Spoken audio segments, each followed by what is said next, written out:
Cybernetics and Parenting. Machiavelli, in his classic book on leadership, The Prince, tells us that people will follow a leader either out of love or out of fear. Fear is better, he argues, because you cannot force people to love you, but you can force them to fear you. This is the dominant philosophy of Western civilization. We live in a civilization of constant and pervasive fear as our rulers try to control us by force.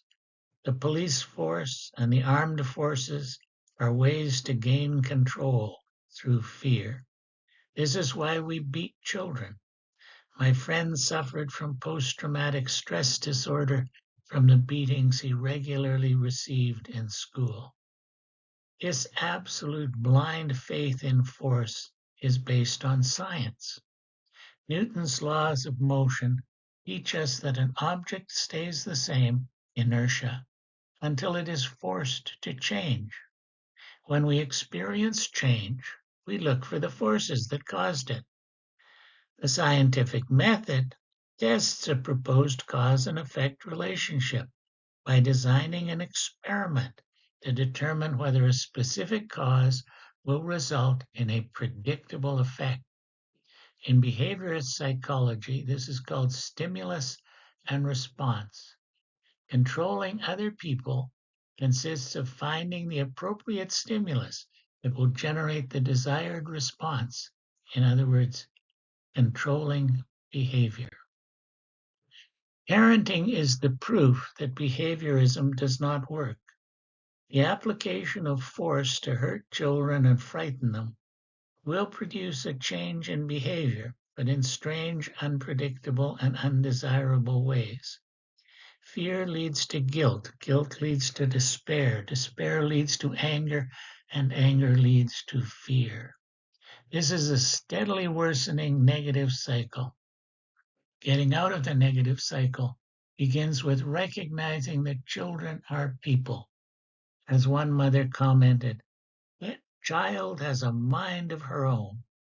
Love begins with that basic respect for another person as a human being. You have to have faith in them. Faith leads to forgiveness and love. Forgiveness and love leads to hope. Hope leads to joy, and joy leads to a deeper faith. One of the greatest joys this earthly life has to offer is children you can be proud of. My wife Joan was working at Marymount, a locked facility for teenage girls. The girls were considered out of control. Joan was responsible for teaching a parenting course as a resource to the general public. For an alternative to behaviorism, we turned to the anthropologist Gregory Bateson, who had been part of the group of scientists at the Macy conferences on cybernetics. Cybernetics is the study of communication and control in the animal and the machine. The term has come to be associated primarily with robots, but we were concerned with its application to people and developed the following model of the cybernetic control loop to describe how people gain control. Sense, evaluate, choose, and act. The cybernetic process is a decision-making process. Cybernetic control systems make decisions that control their behavior in order to control their environment. Because the decision-making process is a communication process, and each step in the process is a translation of one form of information into another, we developed the following model of the translation processes: the information loop.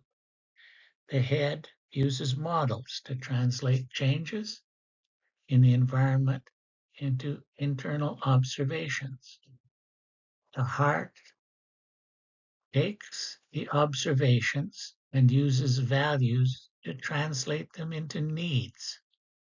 The gut looks at the available options and chooses one that will translate the needs into action or a message.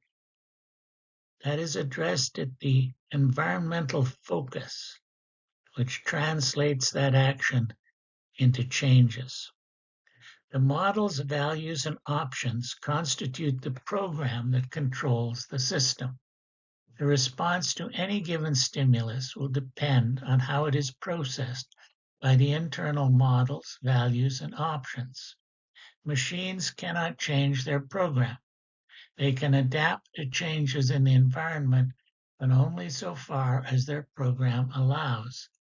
Living things, on the other hand, can change their program. Children can learn. This radically changed our understanding of parenting. Instead of looking for the appropriate stimulus to cause the desired behavior, we were seeking to empower our children by helping them learn to make more effective decisions with realistic models, clear values, a requisite variety of options, and an encouraging environment. Children are problem solvers. Every problem is a decision waiting to be made, and every decision is an exercise in values clarification. I remember our daughter lamenting the fact that the outfit she wanted to wear wasn't clean. There was a momentary pause in the lamenting, and then she said, "Okay, that's what I can't do. What can I do?" The key to teaching is listening to people learn. Are there better options? Is there a better focus? Are there better models? And what are my value priorities? Leadership requires love. At the simplest level, love is a sense of unity between people, a sense of harmony. That requires communication because the goal of communication is harmony. The message received should be the same as the message sent. To indicate this process, we preferred the use of harmonic curves rather than arrows. Communication is harmonizing. One consultant would go to a company development meeting and ask the people to write down what they thought was the solution to the company's problems, then crumple up the paper and throw it at him.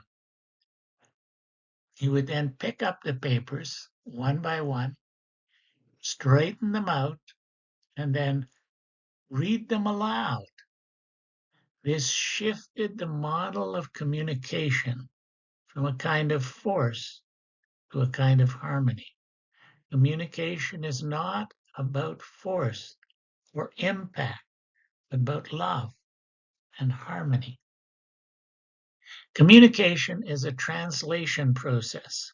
Each person takes decisions about the meaning of their experience, and each person's experience is unique. Thus, each individual creates their own language. Translating one person's idea in their particular language into another person's idea in their particular language is a difficult task. We are always in the process of creating a common language. In order to be heard by another person, you need to speak their language, and their language needs to be learned because each person's language is unique. People have a sensory bias, visual, auditory, kinesthetic, or olfactory, and a psychological bias, head, heart, or gut. Thus, communication begins with listening. The main complaint parents have about their children is that they don't listen. And the main complaint that children have about their parents is that they don't listen. In building a common language, opposites come together to form a synthesis. Each person's understanding is respected, and both must be respected in order to generate a common language. Love to grow must be expressed. Community building. A system is an idea defined by a boundary that distinguishes between the system and its environment, between members and non-members, between us and them. As a control system, the family has its own world model, values, and acceptable behaviors, and controls the behavior of the members in order to control its environment.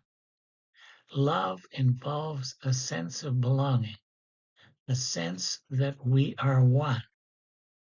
Thus, the individual model, values, and options enters into harmony with the community's model, values, and options.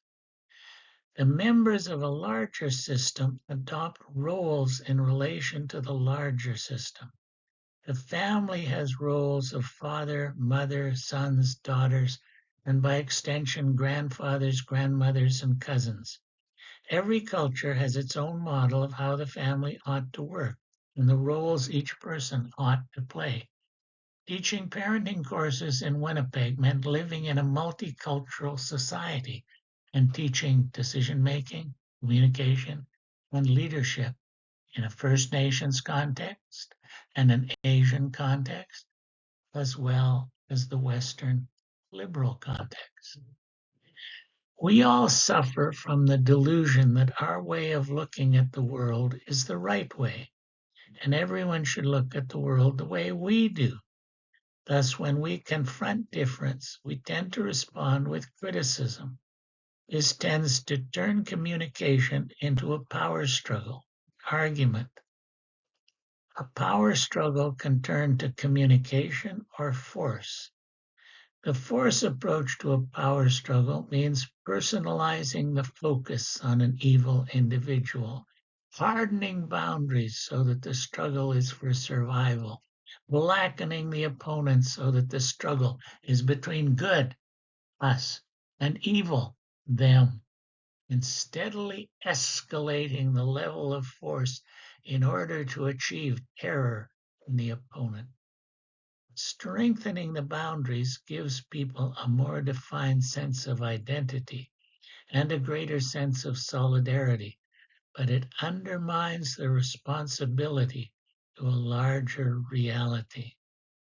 The force strategy is currently the logic behind the nuclear arms race and the process that is leading us to nuclear war.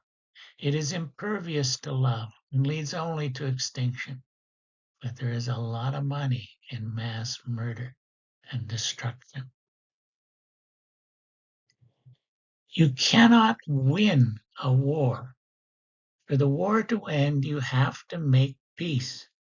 Using communication to deal with a power struggle means respecting the other person, listening to the other person, and attempting to understand their context and being willing to sacrifice for the benefit of the greater community. The resolution of the power struggle in a win-win solution usually involves the members sacrificing for the good of the larger system, the family. Thus, parents put up with each other for the sake of the children. The liberal individualism of Western culture and the rejection of any kind of authority makes it extremely difficult for people to sacrifice for the group. This is responsible for the high rate of divorce and family breakup. Self-giving love is essential for the resolution of conflict and the survival of the species. Celebration. There are 4 skills that leadership requires: problem solving, communication, negotiation, and celebration. In the family, there is the celebration of birth, birthdays, anniversaries, graduations, accomplishments, weddings, funerals, and just being together for food. Celebration is often neglected, but it is the crown of leadership and the seal of love.